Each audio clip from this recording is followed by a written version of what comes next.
President Trump telegraphed flexibility about his deadline for resolving the trade war with China, saying Thursday that the disputes could be settled only by another face-to-face meeting between himself and President Xi Jinping, and that he might be willing to just postpone for a little while.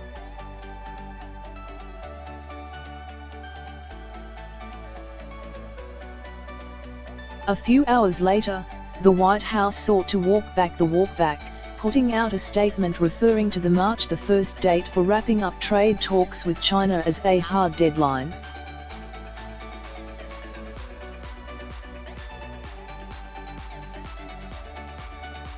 Advertisement.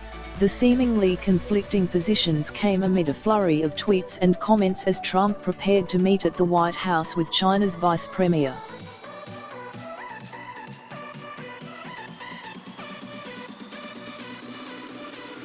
In one of the first tweets of the day, Trump expressed hope that a very comprehensive transaction could be completed by March 1, the deadline he's set for increasing tariffs on $200 billion of Chinese imports from 10% to 25%.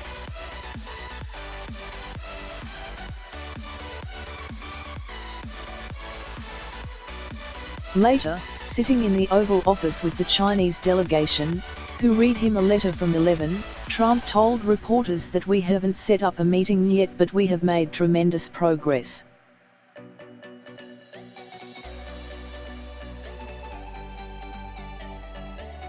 China, he said, had agreed to significantly increase its purchases of U.S. soybeans.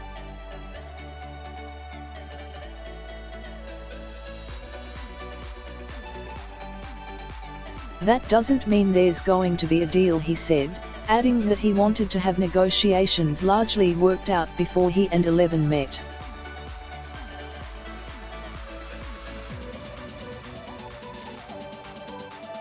"We're not at that stage yet. We haven't talked about extending the deadline," Trump said, adding that he did not think that would be necessary.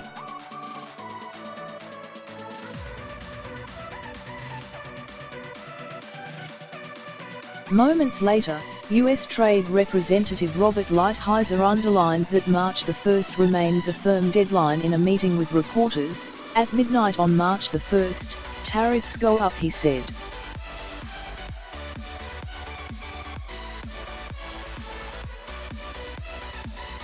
Calling the 2 days of talks between the U.S. and Chinese delegations very intense, Lighthizer expressed mild optimism that a deal could be achieved.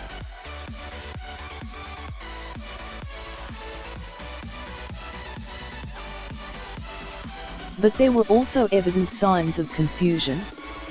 The Chinese delegation's promise to make a purchase of soybeans, announced to Trump before the TV cameras in the Oval Office, appeared to catch U.S.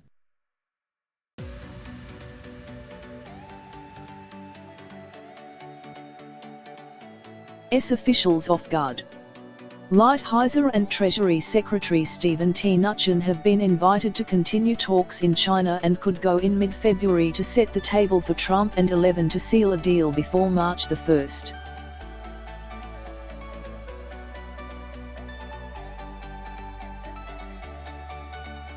The U.S. officials have yet to respond to that invitation.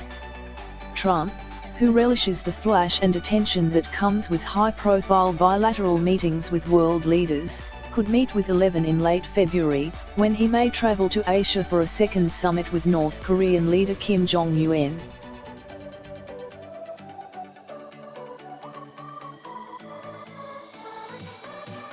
So far, no official plans for such a trip have been announced, but a meeting with Kim in Vietnam seems likely.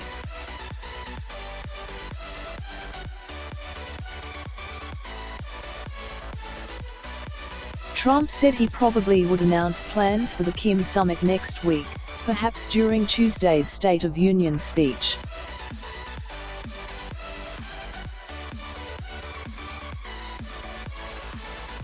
Trump and 11 last met in December on the sidelines of the G20 summit in Buenos Aires.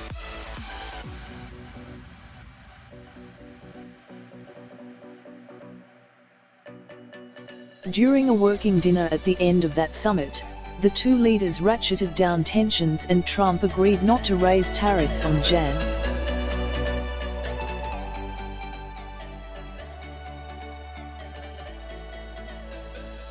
1, pushing his deadline back 2 months to allow time for talks to progress. Now, with about a month left before the latest deadline, Trump sought to create a sense of urgency for what he called a complete deal.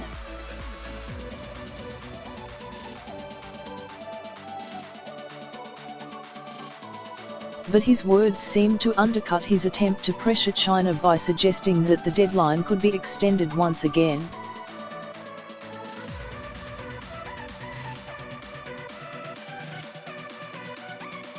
Advertisement: this isn't going to be a small deal with China. This is either going to be a very big deal, or it's going to be a deal that we'll just postpone for a little while, Trump said.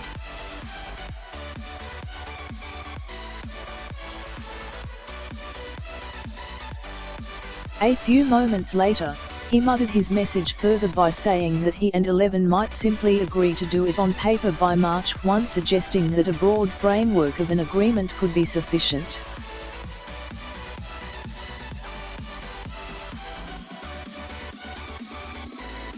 Trump's trade negotiators have been pushing for a long-term deal that covers a range of issues with China, including resolving the intellectual property concerns of American companies and securing China's commitment to buying American goods and services in larger quantities to reduce the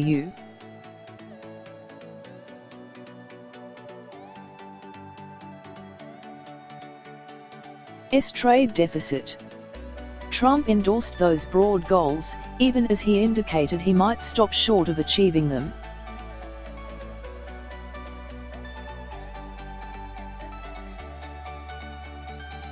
"I have to do the real deal," Trump told reporters. "It would be so easy for me to make a deal with China, but it wouldn't be a real deal."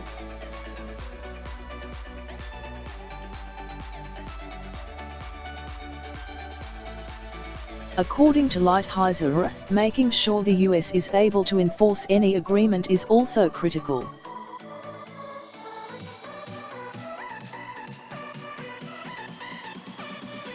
"Our objective is to make the commitments more specific, all-encompassing and enforceable," he said.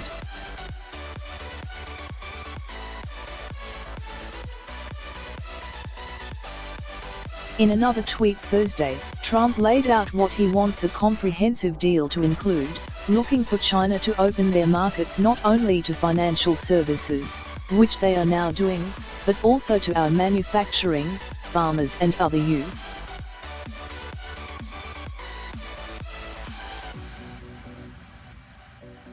U.S. businesses and industries.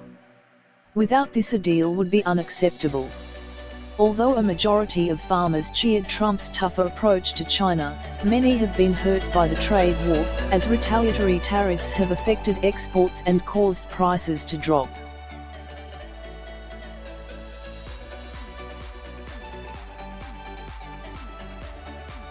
The latest from Washington.